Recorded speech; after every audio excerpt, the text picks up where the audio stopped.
বৃহস্পতিবার আহমেদাবাদে যে বিমান দুর্ঘটনা ঘটেছিল তার পিছনে কারণ কি ছিল, ঠিক কি সেদিন ঠিক কি ঘটেছিল, ঘটনার একেবারে পুঙ্খানুপুঙ্খ বিবরণ শুধুমাত্র জি24 ঘন্টায় দেখব। আহমেদাবাদে বিমান দুর্ঘটনার পর বিমানের সুরক্ষা নিয়ে বহু প্রশ্ন উঠছে, পাইলটের ভূমিকা নিয়েও প্রশ্ন উঠছে। এমন এক পাইলট যিনি ৮,০০০-এরও বেশি ফ্লাই করেছেন, তার অভিজ্ঞতা অনেক বেশি, তা সত্ত্বেও প্লেন দুর্ঘটনার কবলে। এর কারণ কি? ককপিটের ভেতরে পাইলট কি করেন, কি ভূমিকা থাকে, এটা বোঝানোর জন্য আমি এই মুহূর্তে একটি ককপিটে রয়েছি।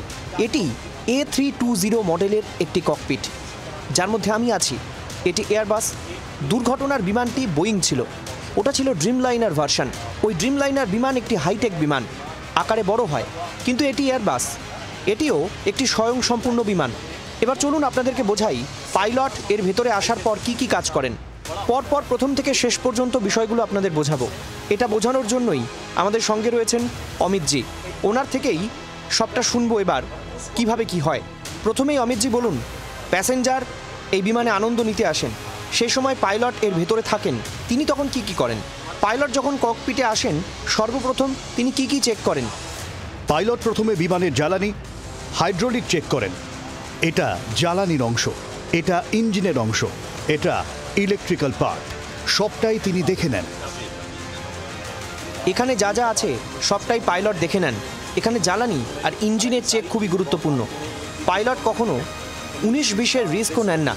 প্রথমে এগুলি গ্রাউন্ড স্টাফরা এসে ভালো করে দেখে নেন, তারপর পাইলট নিজের সন্তুষ্টির জন্য আরও একবার দেখেন। এটাই স্ট্যান্ডার্ড অপারেটিং প্রসিডিওর, মানে এসওপি। বিমানে ঢোকার পর এটা পাইলটকে দেখতেই হয়।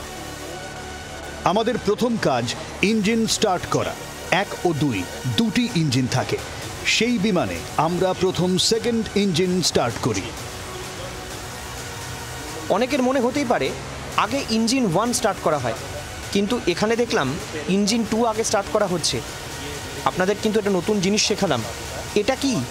এই যে লিভারটা দেখছি, এই লিভারটা কিসের? পাইলটের হাতে। বহু সিনেমাতেও দেখা যায় এটা পাইলটের হাতে থাকে। এটা দিয়ে কি হয়? এটাকে বলা হয় থ্রোটল, যাতে ইঞ্জিনের থ্রাস্ট মেলে, অর্থাৎ পাওয়ার মেলে। যেমন গাড়িতে অ্যাক্সিলেটর থাকে, বিমানের পাখার যে থ্রাস্টার থাকে তাতেই পাওয়ার মেলে। এটাই রানওয়েতে দৌড়ানোর জন্য কাজে লাগে, সেই জন্যই এই লিভার ব্যবহার করা হয়। আমরা কি এখন ওড়ার জন্য তৈরি? এখন আমরা ওড়ার জন্য তৈরি। প্রথমেই দেখব কি করতে হবে। প্রথমে ইঞ্জিন চেক করব। আমরা থ্রাস্ট দিতে শুরু করলাম, ধীরে ধীরে পাওয়ার নিতে শুরু করলো। খুব দ্রুত আজ কাজ করছে। এই দেখুন, প্লেন দৌড়তে শুরু করলো। রানওয়েতে প্লেন দৌড়লে বেশ বেগ নিয়ে নেয়।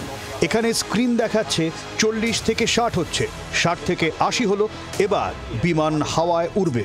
দেখুন কেমনভাবে স্পিড বাড়ছে। দেখুন এই লিভার দিয়ে বিমান উঠতে শুরু করলো। এবার উপরের দিকে উঠতে শুরু করলো। বাংলার আওয়াজ, বাঙালির আবেগ, জি24 ঘন্টা।